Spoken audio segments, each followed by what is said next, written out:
এখানে আমি 200 গ্রাম পনির নিয়েছি। পনিরগুলোকে এরকম টুকরো টুকরো করে কেটে নিয়েছি। এবারে এর ওপরে খুব সামান্য একটু নুন ছড়িয়ে দিয়েছি, খুব সামান্য পরিমাণ হলুদ আর পরিমাণ মতো গোলমরিচ। অল্প করে সব কিছু দিয়ে পনিরটা ভালো করে মেখে নেব। তারপর এটা আমি কড়াইয়ে আগে রিফাইন্ড অয়েল দিয়ে পনিরগুলোকে ভেজে নেব। এখানে গ্যাসে অন করে দিয়েছি এবং এটা কড়াইয়ে আমি রিফাইন্ড অয়েল দিয়ে দিয়েছি। এই রিফাইন্ড অয়েলটা একটু গরম হলে আমি পনিরগুলো ছেড়ে দেব। খুব সাবধানে এবং খুব আস্তে আস্তে কিন্তু পনিরগুলোকে ছাড়তে হবে।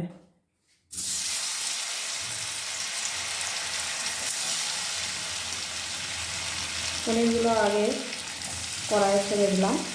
এগুলো লাল লাল হয়ে ভাজা হয়ে গেলে আমি এগুলোকে আবার তুলে নেব প্লেটে।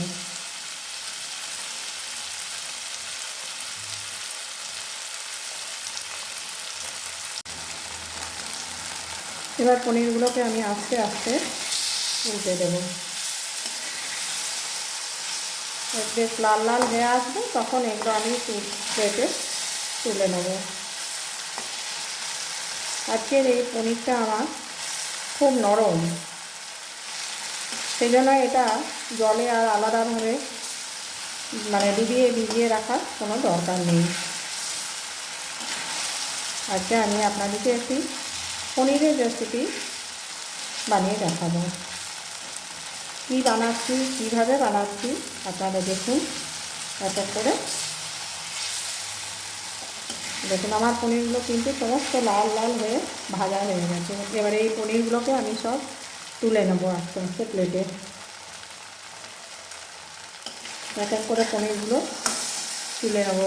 গ্যাস অফ করে দিয়েছি আর পনিরগুলো আমি প্লেটে তুলে নিচ্ছি।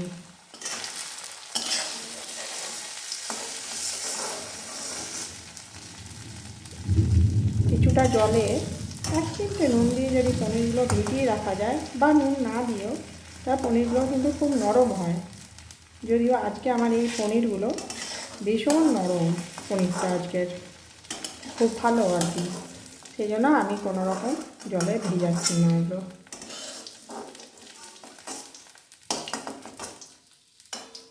তাহলে পনির ভাজা আমার কিন্তু হয়ে গেছে। এখানে পনিরগুলো কিন্তু ভাজা হয়ে গেছে। এবার আমি কি করি আপনারা দেখুন। এখানে আমি 1 চা চামচের 1 চামচ পোস্ত নিয়েছি আর চা চামচের 2 চামচ এখানে তিল নিয়েছি। এটা হচ্ছে সাদা তিল, একদম খোসা ছাড়ানো পরিষ্কার সাদা তিল, যে কোনো গ্রসারি দোকানে কিনতে পাওয়া যায়। আর এখানে 4টে কাঁচা লঙ্কা নিয়েছি। এটা খুব সহজ এবং খুব কম উপকরণ দিয়ে তৈরি। এছাড়া এখানে আমি রিফাইন্ড অয়েল দিয়েই তৈরি করব এই পনিরের রেসিপিটি। তাহলে দেখুন কিভাবে করি।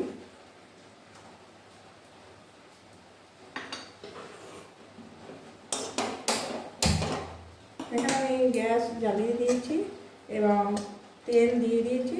যে পনিরের যে তেলটা ছিল ভাজা করে, সেই তেলটা দিয়েই আমি তৈরি করব। আর ওর সাথে 1 চামচ তেল লাগে, এর থেকে বেশি লাগে না। আর এই যে পোস্ত আর তিল কাঁচা লঙ্কা উপকরণটি আমি কড়াই গরম হতে হতে এটা মিক্সিতে পেস্ট করে নেব। এখানে তেল কড়াইয়ের গরম হয়ে গেছে। এখানে খুব সামান্যই তেল লাগে, এমন কিছু বেশি তেল লাগে না। আর পনিরও যেহেতু আমার কম পরিমাণ আছে, অতএব এখানে 2 চামচ তেল দিয়েছি, এটাই যথেষ্ট। যদি বেশি পরিমাণ পনির বানান তাহলে তেলের পরিমাণটাও সেক্ষেত্রে বাড়বে। আর দেখুন এখানে আমি 2টো কাঁচা লঙ্কা ফোড়ন দিচ্ছি। এছাড়া কিন্তু এখানে আর কোনো কিছু ফোড়ন দেওয়া হবে না। এবার আমি এই যে পেস্টটা বানিয়ে রেখেছিলাম সেটা কিন্তু এতে দিয়ে দিলাম। আমি যে পেস্টটা পোস্ত তিল আর কাঁচা লঙ্কার পেস্টটা কিন্তু আমি এখানে কড়াইয়ে দিয়ে দিলাম। এবং এই মিক্সির বাটিতে একটু জল দিয়েছি। এই মিক্সির বাটি ধোয়া জলটাও আমি এই মশলার সাথে দিয়ে দেবো।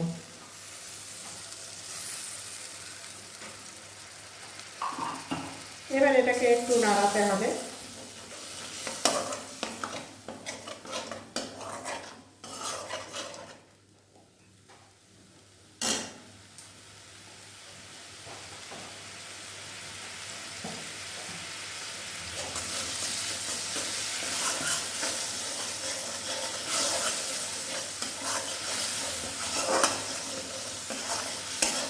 ভালো করে নাড়িয়ে একটু কষিয়ে নিতে হবে।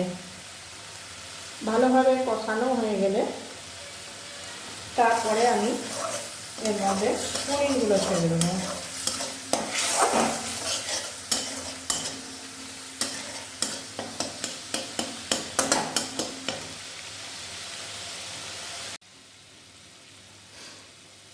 এটা কষাতে আমি পরিমাণ মতো নুন দিয়ে দিচ্ছি এখানে।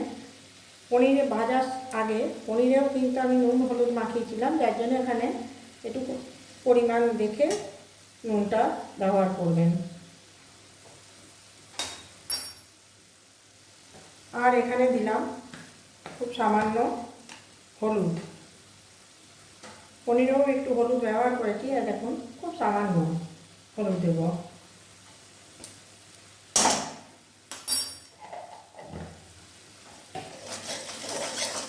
এবারে এটাকে খুব ভালো করে কষিয়ে নেব।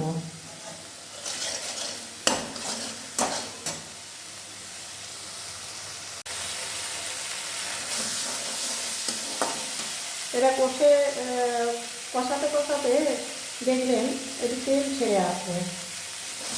সেই সময় আমি কিন্তু এতে পরিমাণ মতো, এটা খুব ঝোল ধরনের হয় না, খুব গা মাখা হয়, তাতে সেই পরিমাণ অনুযায়ী কিন্তু জলটা দেবেন।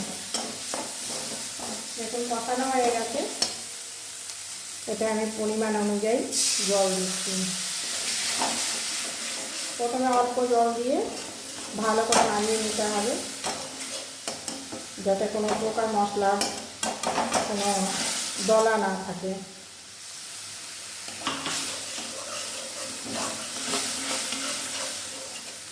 এবারে এই সাথে আমি দেখুন পনিরগুলো দিয়ে দেবো। পনিরগুলো ভেজে রাখা পনিরগুলো আমি সব দিয়ে দিলাম।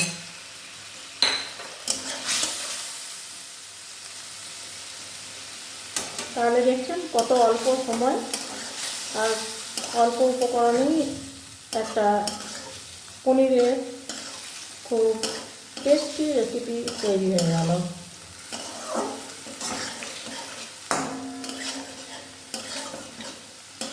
তিল পোস্ত পনির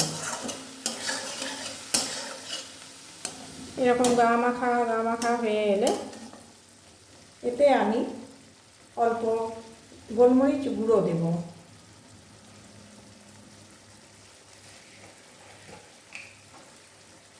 দেখুন গোলমরিচ গুঁড়ো ছড়িয়ে দিচ্ছি। ব্যাস, আর কিচ্ছু পড়বে না এর মধ্যে।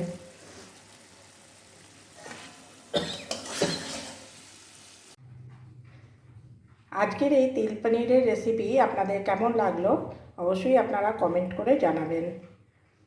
আর সবাই ভালো থাকবেন, সুস্থ থাকবেন। আমার পনির তৈরি হয়ে গেছে, আমি প্লেটে সার্ভ করে দিয়েছি।